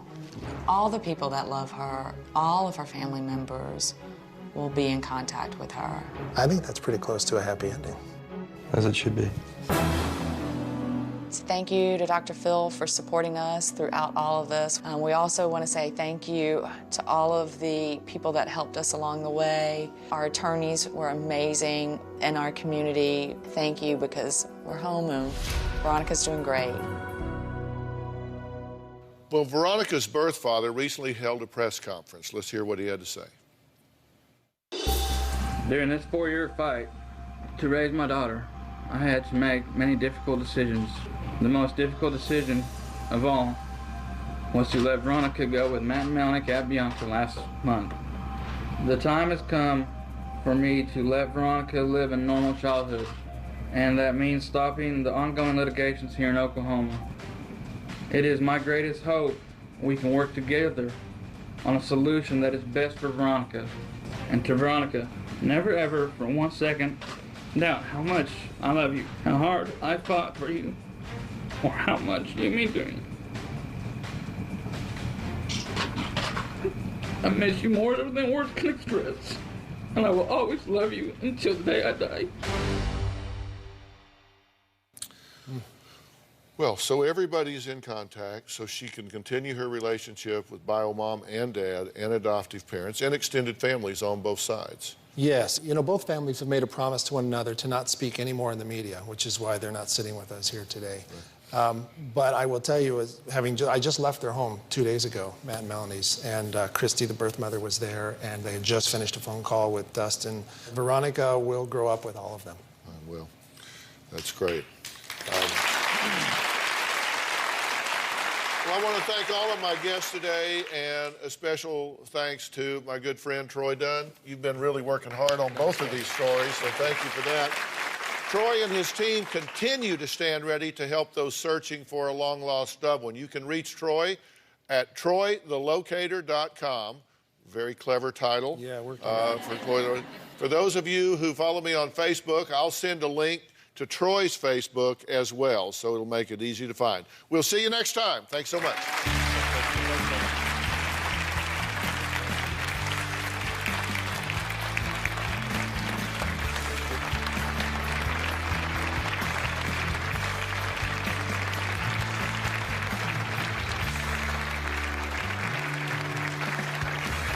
Today on Dr. Phill, a violent relationship Tim broke my nose. I was bleeding everywhere. brought them to Dr. Phill. Now, I said to you, get away from this man. He is going to kill you. they're back. I wish you would just take responsibility. I went on national television and admitted what I did. You played the victim the whole time. And he's engaged to someone new. Brittany wants to tell the fiancé to call off the wedding. She contacted Kristen. She was trying to warn her that she didn't need to be with me. I told her everything that Tim has ever done, and she just ignored it. You have eyes wide open at this point, Yes, right? I do. Wide open. Do you intend to pursue this relationship? She says, marry my ex, and you'll be sorry. I just said, I think if you want to make a good choice, this is not somebody you want to date. I'm wondering if your motive is to protect Kristen or jealousy that he's with somebody else. Let's do it. Why don't we stop all the drama, stop all the fighting, and let's go get you better. Here we go. Have a good show, everybody. If I can help get this family back on track, are you willing to do that? Ready, free. Take. This is going to be a changing day in your life. Go, Dr. Phill.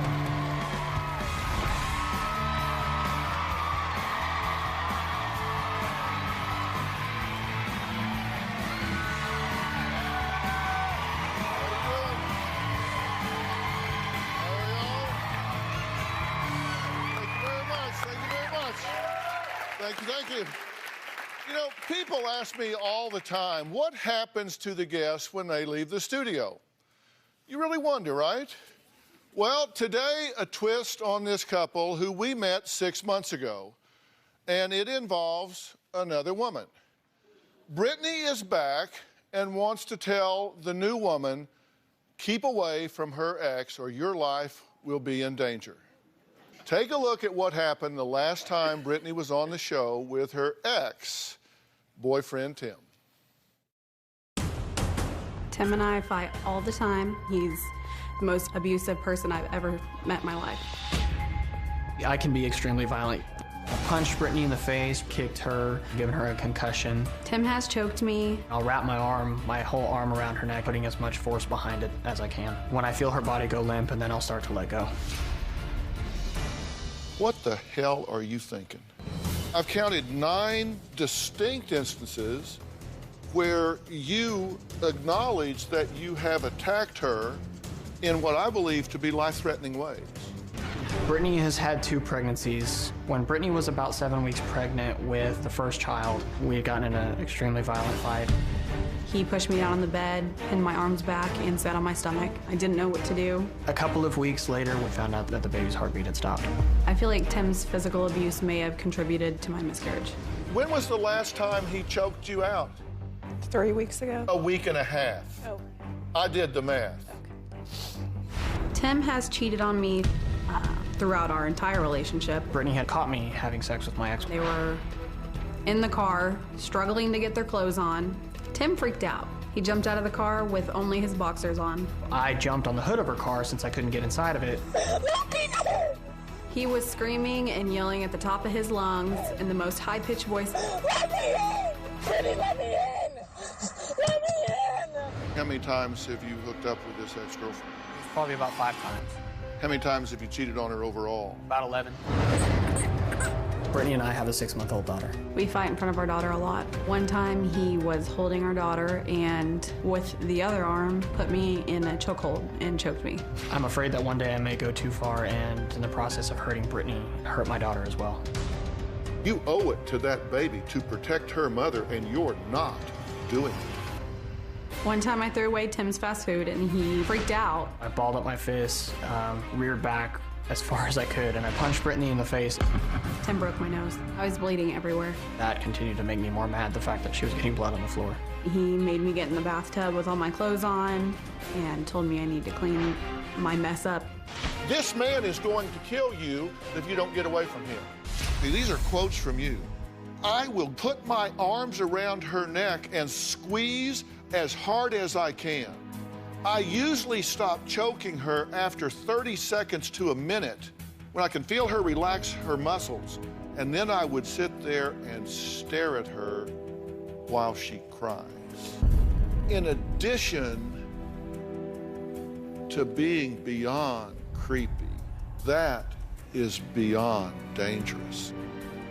It sounds to me like what I would hear when they were questioning you about her death. Well, as I said earlier, Tim has a new girlfriend named Kristen, and they're engaged. Now, Brittany has never met her in person, and she wants to warn her face-to-face to stay away from Tim. Although, when she left this stage, Brittany did not take my advice and stay away from Tim herself. Take a look. After we got home from the Dr. Phill show, Tim all of a sudden started having anxiety attacks. He thought that I was going to leave him. Tim told me that he left everything unpure about him in Hollywood and that he was a changed man. Dr. Phill suggested that I stay away from him until he's deemed safe because with his past behavior, he could kill me.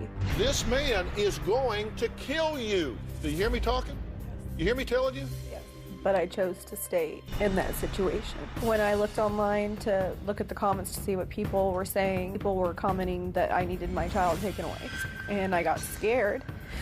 I told Tim I need to leave and stay low for a while because Child Protective Services could come and take my daughter. He told me I wasn't going to leave, and if I were to try, he would block the door. 2 days after the show aired, Child Protective Services came to our house, and since I was still living there with him, they took her that day.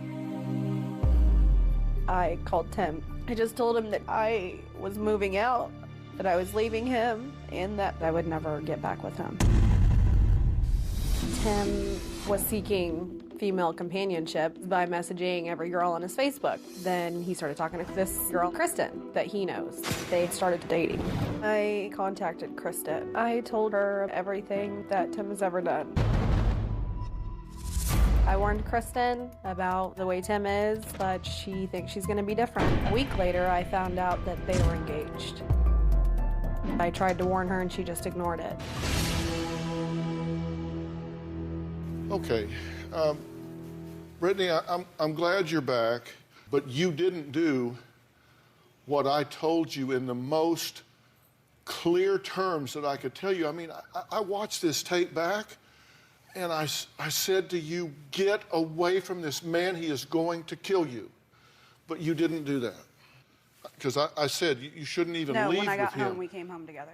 Listen, I'm not trying to be critical of you now. I'm just saying you have to value yourself. You have to value, as the mother of your child, you have to value yourself as an individual. You have to value yourself as a mother of your child. And you did not do that.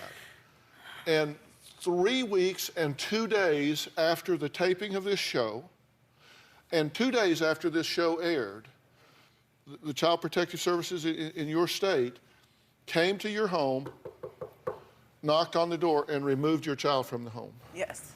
She asked me if I was still living there with Tim, and I said yes. I explained to her that I had had a safety plan to leave on a Sunday, which they came on a Friday. I had a safety plan to leave on Sunday to leave while he was at work, and I told them I would leave then. If that wasn't good enough, I would leave then and just go somewhere. And they were there for about an hour and a half deciding whether or not they were going to take her, but they ended up taking her. They took the child and put her into safety and said you were required to do a number of things in order to have the child back, correct? Yes. Number one, you had to go through a 16-week domestic violence class to be completed by June 13th of 2013. You have already completed that course. Number two, you had to complete a 12-week substance abuse course to be completed by June 13th. You've not completed that course, but are well on your way. A 12-week parenting class by June 13th, 2013. You've not completed that, but you are well on your way. Regular visits with a counselor. You have been very diligent in keeping those appointments, and you're living in a safe home environment, and you are staying away from Tim at this point. Yes. So you are in compliance with all of these things. You needed to do these things. You agree? Yes. You really needed to hit the reset button to get your values in line and to get your priorities in line, because you had lost yourself in that relationship. Do you agree? Definitely had. Next, Brittany's ex is back. This time, he wants Brittany to stop contacting his new girlfriend. We'll be right back.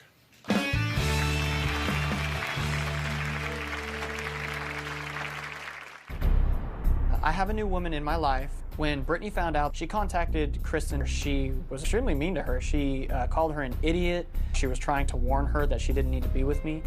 I became extremely angry.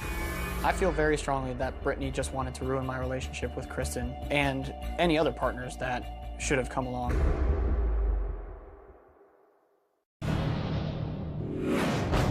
If you don't tread carefully and you step on me, it's just, it'll explode. You grabbed her, threw her into the wall, left a big hole. You got on top of her and put your forearm up against her neck. I've punched Brittany in the face, kicked her, given her a concussion. She was 7 weeks pregnant. You sat on her. And 2 weeks later, you had a miscarriage. And then you pushed her to the ground and she got a concussion, hitting her head on the concrete. I'll wrap my whole arm around her neck, putting as much force behind it as I can. When I feel her body go limp, and then I'll start to let go. You punched her in the head repeatedly. You broke her nose. You pushed her down to the ground and her head bounced off the wooden floor. You deny that. You choked her and squeezed her face with your hand. Well, the last time Tim was here, I told him to stay away from his girlfriend, Brittany. He didn't listen. And because of his violent behavior, the state placed their baby in the foster care system. Now, Tim says that he is a changed man, so much so that he's even got a new girlfriend, one with children of her own. After being on the Dr. Phill show, I started asking myself questions like, how could I do that? It really made me open my eyes to how much I really did need to change. I had to make a conscious effort to try to make things better. When I watched the footage of myself, I definitely felt like there was some kind of monster inside me. I knew that there were things on the show that would intimidate anyone, and I knew that there were questions that were going to be raised. You punched her in the head repeatedly. You tore out like hair extensions and opened a wound on her head. Last time on the show, I feel like I missed the opportunity to touch on bad decisions that Brittany had made. I believe that the majority of my angry outbursts with Brittany were exacerbated by her behavior. I can barely look at a picture of Brittany without feeling my blood pressure and my heart rate rise. I really get angry pretty quickly. I'm not an evil person. I have realized that Brittany and I are better off apart from each other. I have a new woman in my life. When Brittany found out, she contacted Kristen through Facebook and sent her some instant messages where she was extremely mean to her. She called her an idiot. She was trying to warn her that she didn't need to be with me. I became extremely angry, and I had actually contacted Brittany telling her to stay out of my business, to stay out of my life. I feel very strongly that Brittany just wanted to ruin my relationship with Kristen and any other partners that should have come along.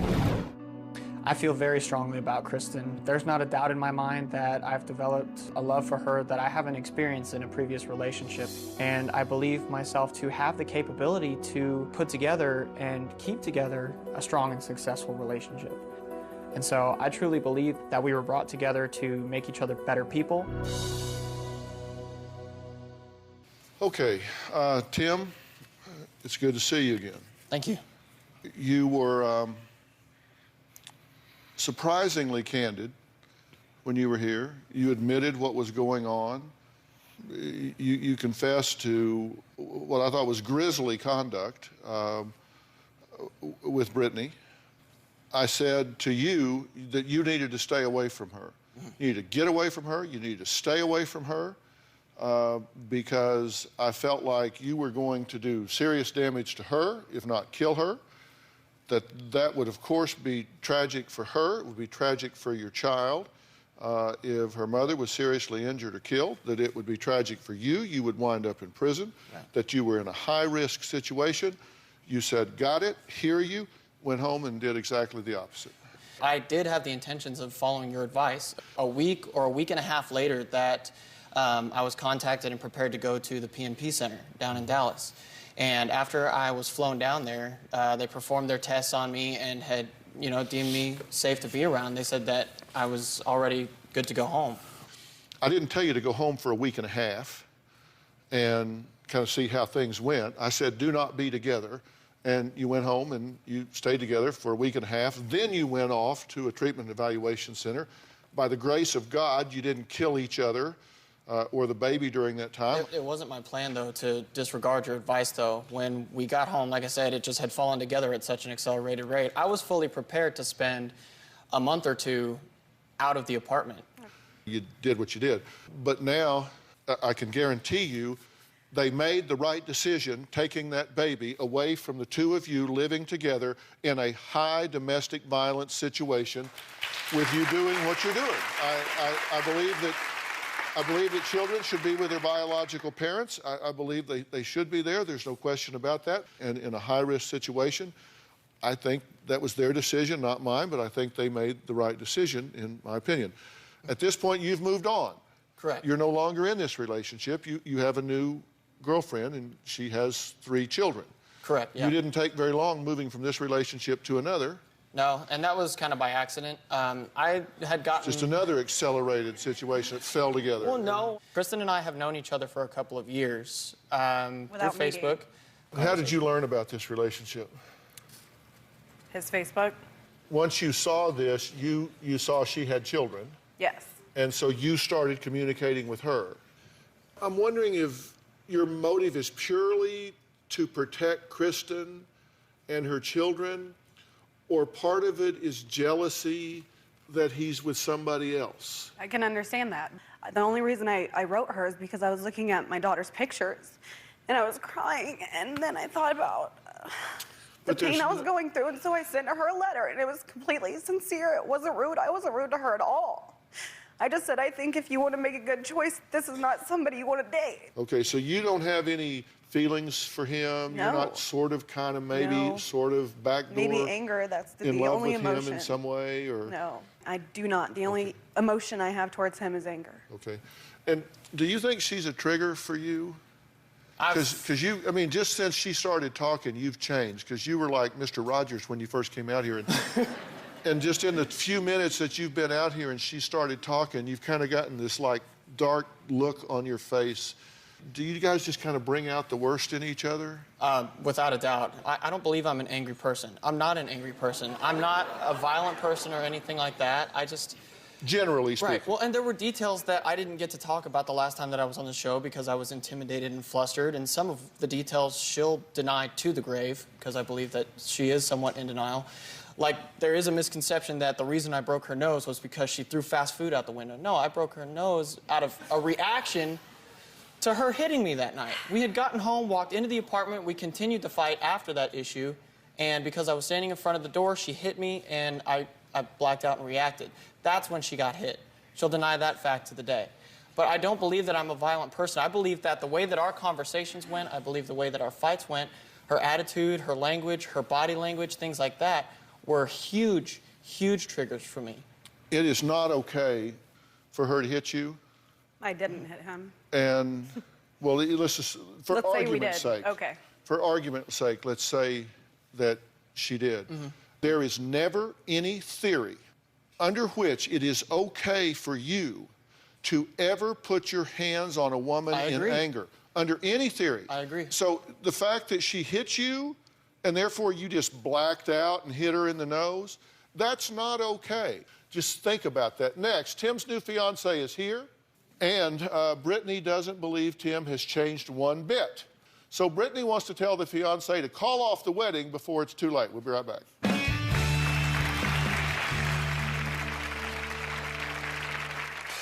She seemed obsessed trying to ruin Tim's life. Brittany would text me and ask me if I'm with Tim. I eventually told her to please leave me alone. I kind of felt like Brittany was trying to stop me.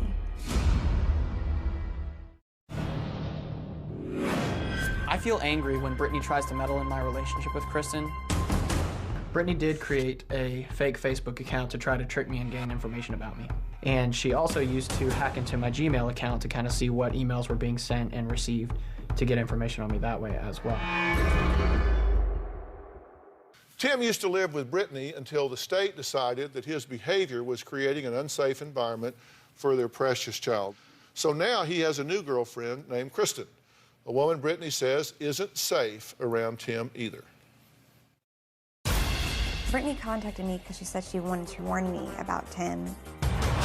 She seems foolish, irresponsible, and immature. She told me stories about Tim doing the violent things towards her and warned me to stay away from him because he would do that to me. Pretty much put everything on Tim. Then I just started realizing that maybe she was trying to get me to stay away from Tim just to hurt Tim. I think Kristen makes bad choices. They were engaged before they had actually met in person. Kind of feel sorry for her because the only reason that she would get with somebody like Tim does is because she's insecure. She seemed obsessed trying to ruin Tim's life. Brittany would text me and ask me if I'm with Tim or ask me where I am. And I went out with Tim one night and she kept asking me where I was. So I eventually told her to please leave me alone. I kind of felt like Brittany was trying to stalk me. It makes me angry that both of them tend to ignore their problems because both of them rushed immediately into a relationship. They both seem to be kind of crazy. Brittany has really made me angry by trying to ruin things for us, creating drama between me and Tim. She's trying to just ruin everything for Tim. Okay, Kristen, thank you for being here. You guys connected on Facebook for a while, right? Yes. But you only met in person when? Back in January. So you've only known each other for a few months in person? Yes, now in person and for just a few months. And at what point did you learn that these two had problems that involved domestic violence? The same day that I met him, he told me a little bit about his past relationship with Brittany, that he had hit her in the face out of self-defense. Okay, out of self-defense, okay. And when did he mention that he had been here?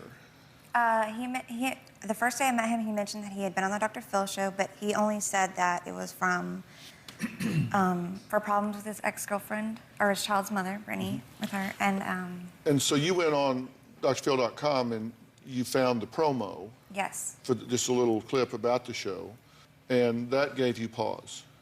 After I saw those things, just a little bit of part of it, I said, okay, no, I'm not doing this. That's all I need. All I needed was that little thing that I saw, and then I was done. And I didn't want to be involved with Tim anymore. Okay. Since Kristen hasn't yet seen the last show, I have a section of the tape that I think she should see. Okay. So I just want to be sure you have some information, some data, so we're all on the same page. You're good with this, right? Yeah. So let's take a look at this so you are seeing it. I've counted 9 distinct instances where you acknowledge that you have attacked her in what I believe to be life-threatening ways. She says the first time you were abusive, you got on top of her and yelled at her 2 inches from her face. The second time, you grabbed her, threw her into the wall, left a big hole.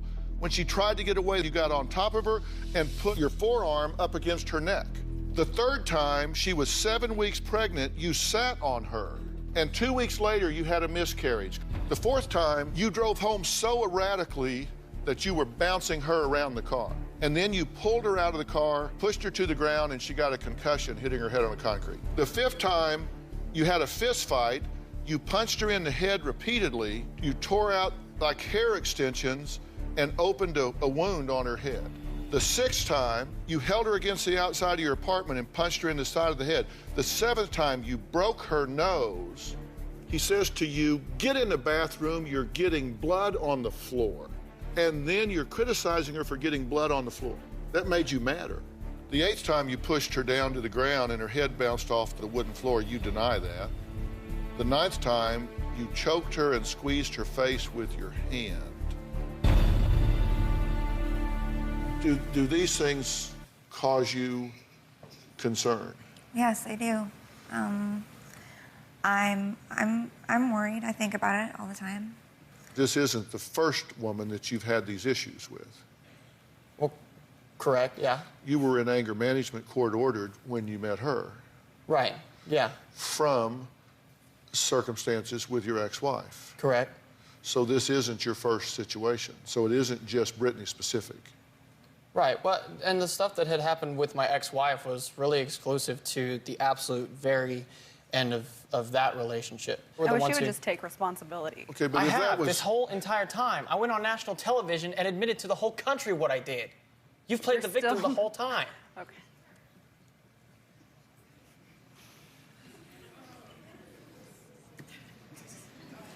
I mean, if there's anything that I am, it's honest and responsible.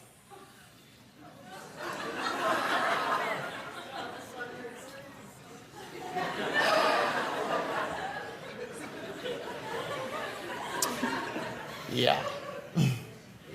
I mean, considering what I've done so far, honestly, though, and again, everything that's happened, I don't condone it.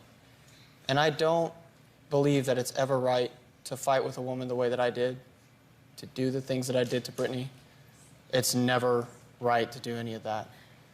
My argument for her, since everything has happened, has just been that she would acknowledge that she contributed somewhat to the way things went. I know full well that I was responsible for the decisions that I made when it came to how I handled my arguments with her.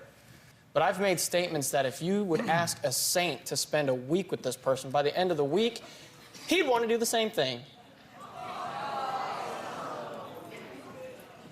Well, if your ex-wife was a fluke, if that was fluke 1, and this is fluke 2, the question you have to ask if you want to be fluke 3. All right, when we come back, we're going to hear from Brittany's roommate, who's allegedly been helping her communicate with her ex, Tim. We'll be right back.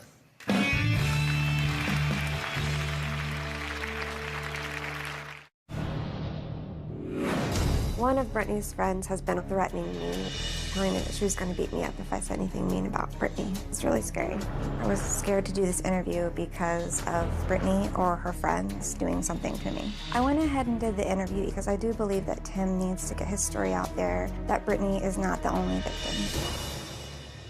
Well, 3 days ago, Tim's fiancee, Kristen, told us that she was threatened that she better not talk badly about Brittany on the show or else.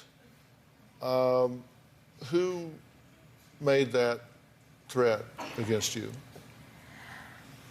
One of her friends. And what was said to you?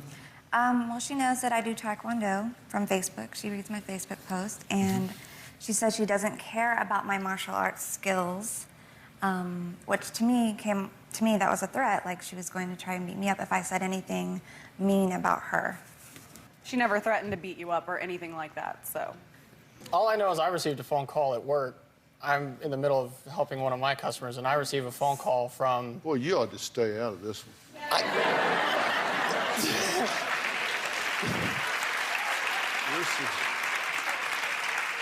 This would be a real good chance to just shut up. Yeah. Brittany's roommate, Brooke, asked to come to support Brittany. Brooke, what's this all about? The issue with the Taekwondo is when they had first started dating, she had told Brittany that she was doing Taekwondo, and it didn't matter if Tim tried to attack her because she was a Taekwondo artist for whatever reason. Have you tried to intimidate Kristen in any way? I didn't threaten her. I told her it'd be best for her to stay away from Tim. Nobody threatened her. Look, Dr. Lawless, I asked you to be here today because you were gracious enough to work with Tim, and may Dr. Lawless have your permission to speak candidly about your visit to PNP? Yes. Any barriers or boundaries? No, none at all. Okay. So, Dr. Lawless, you did work with Tim there, and what basically did you find, and what would you think is the circumstance with him going forward? Well, first of all, when he showed up to PNP, we did a full battery on him. And we found that he had a great deal of impulsivity, very great amount of immaturity. What we didn't see was any kind of brain issues that would basically be a factor in terms of his rage. We didn't see any, for example, inflammation of the brain or any kind of abnormality in the brain. So in summary, what would you say his prognosis is? Well, I think he made a great start. I think he is kind of a model of intention to do well. He's still overreactive, as we've seen today, and he still needs a lot of coaching in terms of how to handle stressful situations. So even though it's a high-risk situation now, you see the prognosis is very positive? I do. So you think he has resources to do well? Yes. Okay. Do you agree with that? 100%. So you're willing to learn, you're willing to do the things you need to do? Absolutely. My main concern at this point now, since everything has happened, is to do whatever I need to do to get my daughter back to her family. And when she first got taken away and after my relationship with Brittany initially fell apart, I was extremely angry and extremely volatile, and I was extremely mean to her. But, I mean, it does need to be said that, honestly, at this point, I would love nothing more than to be able to co-parent my daughter with a sense of stability and dependability in that I'm going to be able to get along with Brittany. Do you recognize that you need help? You need training? Yeah. Because, listen, maturity isn't a chronological thing. It's a learning, it's an experiential thing. We learn things as we go along, and you lacked the role models. You lacked a father, a man to put his arm around your shoulder and say, son, here's how this works. Yeah. Here's how this happened. I'm sorry that you didn't have that in your life. I really am. And you need someone to fill those gaps in for you now. And you say some stuff now that the audience just gasp at, and he says it out of ignorance. And by the way, look up ignorance. That's not an insult. Ignorance means lack of information. Mm-hmm. You say it out of lack of information. And that's why people gasp that don't lack the information. They, how could he say that, my God? Why did you not go to the therapist that we set up for you? I wasn't set up with an official therapist to go see. I had gone to the PNP Center, and when I got back, I made every effort to be set up with with a therapist. Now, most of the phone calls that I made to try to get set up with that were from work because I had a busy work schedule. And so I did try to follow up. I did try to get set up with a therapist. Did you have any trouble connecting with your therapist? I didn't. Yeah. Well, we will renew those efforts for you. I'm a little concerned. You are not ready to be a father to this child.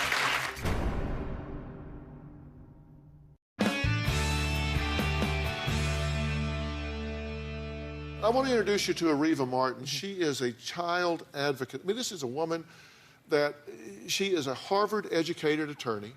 She is an authority when it comes to child custody. She is an authority when it comes to women's issues, but more importantly, one of the most passionate child advocates I've ever seen. Areva, thank you for being here. Welcome, Areva Martin. Thank you, Dr. Phill. Areva, what is this child entitled to? What is the court going to be looking for before they say this child can come home to these parents? First of all, Dr. Phill, just kudos to Brittany. She's done, so many of the things on that list. I just want to congratulate you for taking this so seriously. You have made the first big step, Dr. Phill, that the courts want to see. They want to see that this child is going to be in a safe environment. And I felt really good about what Dr. Lawless said about Tim, but the courts aren't going to care that you've started the process. The courts aren't going to return this child to this home until the process has been completed. It cannot take the chance that you have another reaction to something that Brittany says and you're holding the child while you're punching her in the nose. So until the courts are completely guaranteed that you have worked out your anger issues, and I'm a little concerned because as I saw you bristle at Brittany, I was just sitting here, I was cringing myself thinking, you're not ready. You are not ready to be a father to this child. You've got to deal with those anger issues because that child's life is all the court cares about and the safety of that child. Get into the parenting classes that Brittany's in. Get into counseling. Get into some therapy for yourself. That's what the court is going to want to see before you can have anything other than the supervised visitation that you have currently. I hope that, Brittany, after you complete all of your courses, that you can go into the courts and get your child back. I don't want to see you in contact with Tim, though, until that happens. The court said no contact, and it means no contact. Not Facebook, not Twitter, not Texas, none of that. Do not jeopardize your only opportunity to get your child back. As a mom, I say that to you with all sincerity. Your number one job, get your child back. We will help you to locate and find these things and do them. And you have 3 children. You should want him to do all of this stuff. And you need to be on high alert and watch for any warning signs whatsoever to see him, because you have an undivided loyalty to your 3 children. Yes. And you are with a high-risk candidate until he gets the emotional maturity and development that he is. And that undivided loyalty is to your 3 children.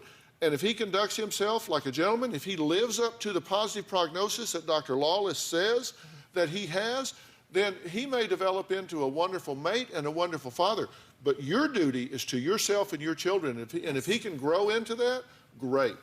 But you need to watch very, very closely. And I do. And be willing to hit the door if need be. Mm-hmm. There's something that Kristen is even more concerned about. Talk about that when we come back.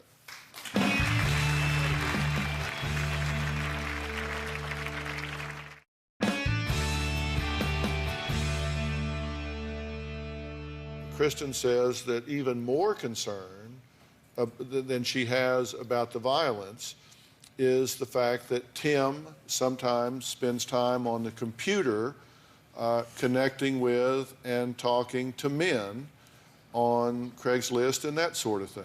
No. Do you do that? No, that was... Does he do that? No. So why are you concerned about it?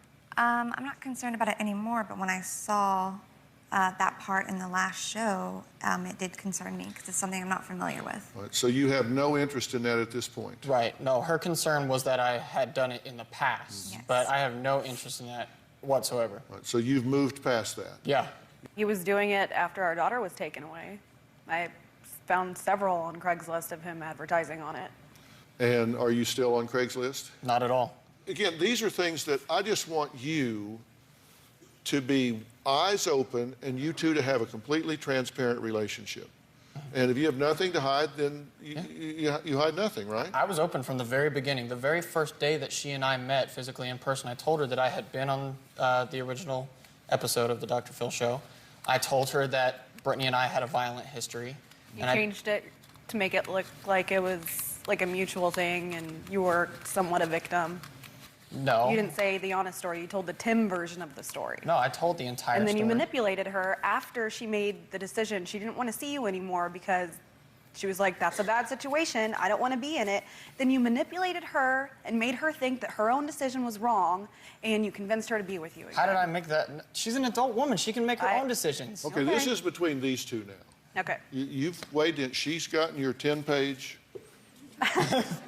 10 pages. That was all back and forth. That's not just me. No, and this is very articulate, and I think you have made some very good points, and I think you've had your say, and whatever decision she makes at this point, she does it with a full set of data, right? Right. And I think what she said to you has been helpful, has it not? Yes, I appreciate her coming to me and saying those things. But I do. You've had your say. Yeah, really, and you've had your say now, and so you have eyes wide open at this point, yes, right? Yes, I do. Wide open. Do you intend to pursue this relationship? I do. But you're going to do it with eyes wide open? Yes. Recognizing that it is a high-risk relationship? Yes. And you're going to watch for warning signs and be ready to exit the relationship? Anytime I see anything that scares me, I'm out. And remember, your undivided loyalty is to your children. Yes, it is. All right, next I'm going to show you how you can take a quiz to find out if you are in an abusive relationship. And you go, well, how could somebody not know? Sometimes you think, I just thought this is how people lived. Seriously, people sometimes don't know. We'll be right back.